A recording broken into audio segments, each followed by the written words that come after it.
Any failure could cause it to come crashing down. Standing under it places you in the line of fire. Rather than pass under it, use a pedestrian door instead. This same logic applies to any type of raised load. Never place yourself under a raised load. Any failure in a lifting strap, chain, hydraulic jack, or simple human error could cause the load to fall. Gravity is a constant force which we often restrain by using various devices such as chocks, blocks, valves, or other devices. And as Scott Tucker learned, removing these devices without considering what may happen next can be a crushing decision. It was toward the end of the day, and I needed to advance the last pipe down the line so we could go home. Rather than wait for the pipe hole to return, I decided to rock the pipe, take out the choke. I figured it would roll on down the line so it could be lowered. I also figured I could get out of the way, but I didn't. Scott's leg was crushed by the large pipe. He realized too late that he had placed himself in the line of fire. Consider the following examples of gravity becoming a hazard. Material handling equipment may drop items. Materials may fall from conveyors, be dropped from elevated work platforms, or simply fall over when stacked too high. Stay alert for and avoid these types of situations. When we hear the term line of fire, most of us think about being in the path of an object in motion. Perhaps this is because so many line of fire injuries occur when we place ourselves into the path of moving machinery. Moving machinery can present various dangers. When working around any type of moving machinery, it's important to understand the movement and actions of the machine. Don't hesitate to ask for assistance to be sure you understand the various hazards presented by the machinery in your work area. Many machine hazards can be controlled by guards, electric beams, pressure vents, and other safety devices, but do not depend on them for your protection. Often, it is the combination of two mistakes that lead to an injury, such as the guard was removed and a hand was placed near the turning gears. The light curtain was not adjusted properly and a finger was placed too close to the shear. The rotating drive shaft was exposed and the operator was wearing loose clothing. Remember, moving equipment has no brain, but you do. And you must use it to avoid placing your body in the line of fire. Before placing your hands, feet, or other body parts in or around moving machinery, look for pinch points, in-running nip points, rotating elements, and similar hazards. A good safety practice to follow is to never place any body part where your eyes haven't already scanned for safety. And don't be fooled by parts that aren't moving. Remember, a machine can start up at any time unless it has been properly shut down and removed from service.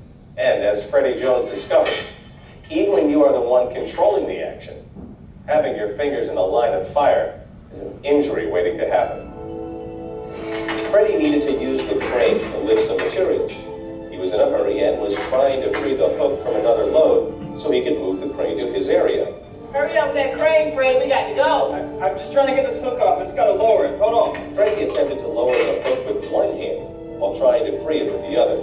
But when he hit the up button instead of the down, he discovered just how quickly a line of fire injury can occur. Most of us understand that contact with moving parts can injure us, but there is another line of fire hazard that we must also consider: flying debris. There are many operations we perform which create flying debris and projectiles. Before starting these types of operations, make sure to protect yourself by wearing proper protective equipment and performing the task in a safe manner. As the operator, it is your responsibility to know where the debris is going and that no bystanders are in harm's way. All workers should understand that projectiles can be thrown from these types of operations and that a safe distance must be maintained. Coming too close, especially without wearing proper protection, places you in the line of fire. Similarly, if tools, parts, or other loose items are stored where they may fall into rotating equipment, they can also become projectiles. Be aware of this hazard and keep it in mind when scanning your work area for potential hazards. For example, before using a drill press, Take a quick look to make sure the key was not left in the chuck. Once the press gets up to speed, the key can fly out with great force. These are just a few examples of hazards created by moving parts. Being aware of these potential hazards allows us to take preventive measures. Similarly, anytime we open or close various types of energy control devices, such as an electrical disconnect or a valve in a pressurized system, there is a potential hazard that must be considered. Anytime an energized electrical switch is opened or closed, there is potential for an electrical arc flash to occur. This is why qualified electricians are trained to stand to the side when performing this function, so they are not in the line of fire of an arc flash. Similarly, when opening valves, which may be under pressure, also stand to the side, so you are not exposed to a high pressure release. Standing to the side when operating switches and valves is a good practice that can help keep us out of harm's way. And consider the actions of your particular job and think about similar measures you can take to stay out of the line of fire. Also understand that many machines and processes may start automatically without regard for anyone who happens to be in the way. For example, air compressors start automatically when the pressure in the storage tank drops too far. Some types of crushers, balers, and shredders start automatically when an object is detected by proximity sensors. And there are countless types of automated and robotic systems used in various manufacturing operations. This is why we must be aware of the potential movements of the automated equipment in our workplace and take precautions not to place ourselves in the path of travel. And as Lanny Powell tragically learned, this important point applies to all types of moving vehicles as well. Lanny was taking a shortcut through an area with heavy equipment in operation. He knew pedestrians were not supposed to pass through this area, but he thought it would be okay just this once. Just as he got behind the tire of the large machine, the driver decided to back up. Lanny was crushed to death. The driver had no way to know that Lanny was behind him. Lanny placed himself directly into the line of fire. Similar incidents happen each year when workers are injured by forklifts, cranes, utility carts, and automobiles. Most equipment operators are taught that pedestrians have the right of way, but that only applies if the operator is aware of your presence. Pedestrians should treat these types of vehicles just like any other piece of unpredictable automated equipment and stay clear. Avoiding the line of fire usually means avoiding moving parts. But since we also move about the workplace, we must make sure that our motion doesn't bring us into contact with a stationary hazard. Okay, that is the main key points of recognizing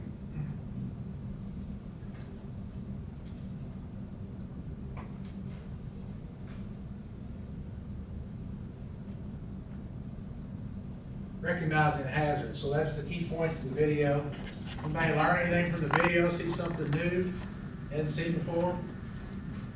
You got a better idea now what it means to look for hazards and what we're talking about by recognizing hazards.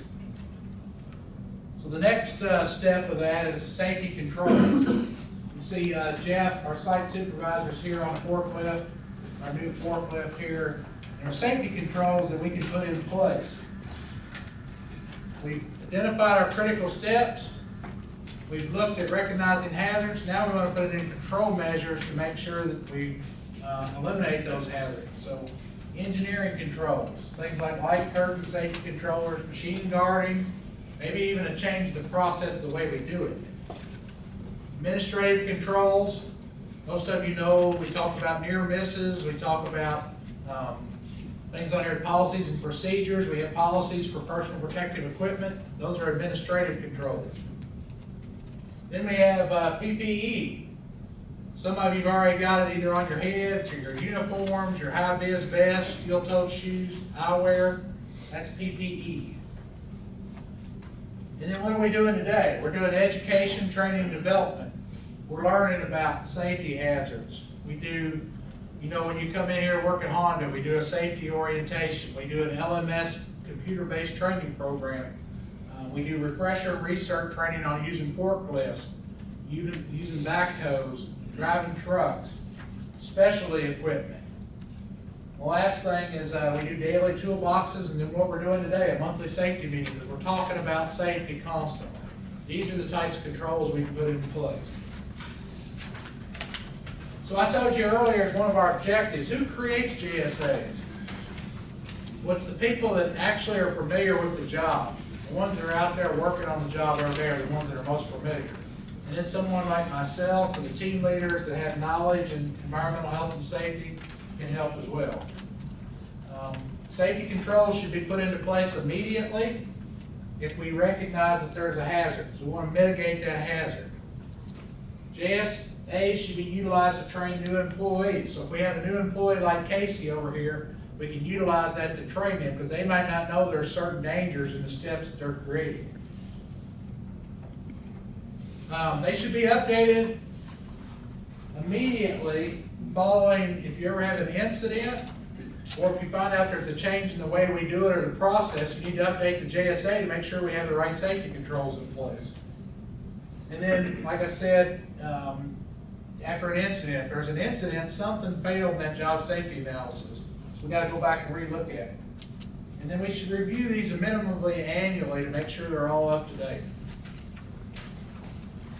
These are just some of the references we used in this presentation. Personal pictures that I took, information that I've learned in my class at Abilene Christian University, and then American Training Resources provided us with the tape. And then the Department of Insurance in Texas helped us with the job safety analysis information as well. So I want to thank everybody for attending. And on page 25 of that training manual, just take a few brief minutes to fill out with your ink pen. There's about 5 or 6 questions on there. Just tell us what you think about the training program, if you learned anything. And then there's a couple of lines at the very bottom. I know this is a brief overview of job safety analysis, but what if there's something else you'd like to learn about, or even another safety topic, or employee communication, human resources, operational training topic, and put that on there, something you want to learn about, and we can do that next month. Was there any questions? Everybody's quiet. How about any comments? Does anybody have any comments about the training? Did you have fun? Ate some good pizza? Shake your head up now. Thank you very much for attending, and have a safe day.